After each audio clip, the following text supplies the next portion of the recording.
We have stocks posting gains today. The tech sector leading the way with the NASDAQ closing at a record high. For more on this, we have Seyi Bucknor. He's head of North America at Newton Investment Management. And Seyi, great to have you on the show. When you look at this market, many investors are trying to figure out what to do at this point. So how would you play it at the current valuation that it is? And what do you think is priced in ahead of earnings season? Yeah, so our forward views on markets are best reflected through our multi-asset strategies. And right now we are overweight risk assets, and that's coming in the form of allocations to both developed market equities and emerging market equities. As you mentioned, valuation is a concern, right? Because what we're seeing is a disconnect between what is a V-shaped recovery in financial markets as disconnected from what we're seeing in the real economy. So as we sort of try to reconcile those two things, what we realize is that there's a significant amount of liquidity in the market right now. The fiscal and monetary response has been significant, something to the tune of $9 trillion, which amounts to something near 12% of global GDP. You couple that with where discount rates are, and you sort of build a case for why some of the leadership in the market does justify the valuations we're seeing. So we're not going to get in the way of that liquidity support and continue to be overweight equities in the form, again, of developed markets and EM equities. Yeah, I'm curious about that EM part, Seyi, because, of course, risk assets in the developed markets, i.e. FANG stocks, perhaps, we know that scenario pretty well. But EM, I haven't heard much about that recently. Where are you actually making your bets, and what's the case? Yeah, so the reason why you haven't heard too much about EM is that the coronavirus cases in the U.S. seem to dominate the markets and the news flow and dictate where volatility is going to be for the day or for the week. The fact is that there are a significant number of EM markets that are opening at a steady pace and seeing sort of economic activity restart there.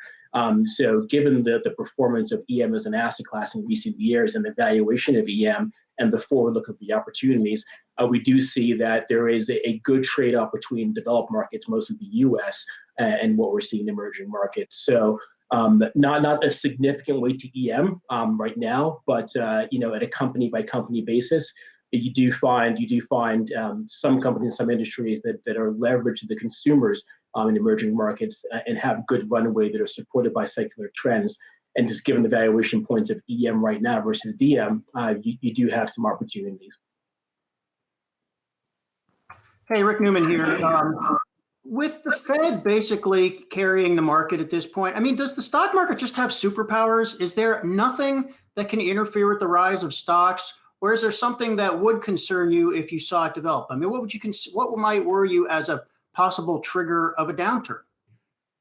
Again, I think it's going to be really tied to the pace of reopening, right? So I do think that the real economy, again, is going to be tied to how quickly and how consistently local markets can open up and have consumers sort of regain that confidence and start spending as they had in the past.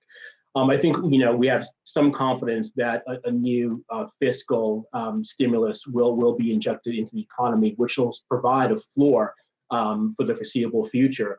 But I just feel that where discount rates right now are and where policy, both fiscal and monetary, is, you do have some runway to continue to invest in equities.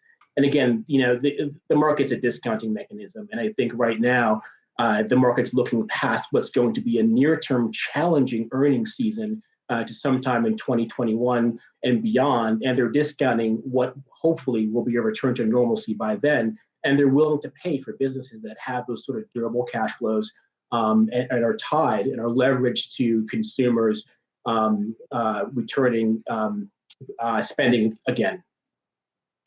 Seyi, I want to press you on that EM play because you mentioned that there's been a lot of attention given to the cases here in the U.S. in the market, but aside from China, we've seen a huge uptick in coronavirus cases in a lot of these emerging markets, whether that is in Brazil or places like India. So how do you assess the opportunity, given that it doesn't seem like in specific EM markets they even have a handle on the cases? are there any specific areas you're looking at for opportunities, and how do you assess that?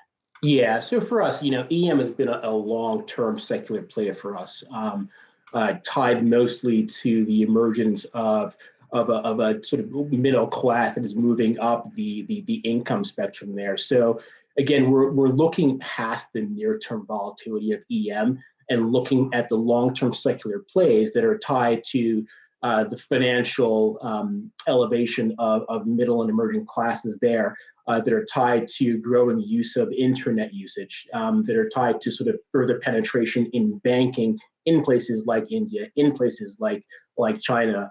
And these are long-term plays, right? So to the extent that you do have concentration in U.S. markets, I think the fact that if you are looking at the company specifics in EM and not buying just a pure beta, you will find opportunity for the long term. All right, Seyi Bucknor, Newton Investment Management. Great to have you on the show. We hope to have you back again soon. Thanks so much for taking the time. Hey investors, Zach Guzman here. Are you interested in learning more about the markets and getting the latest financial news? Well, then click right here to subscribe to our Yahoo Finance YouTube channel. Get the latest up-to-the-minute market analysis, big interviews in the world of finance, and information on how to manage your money every day wherever you are.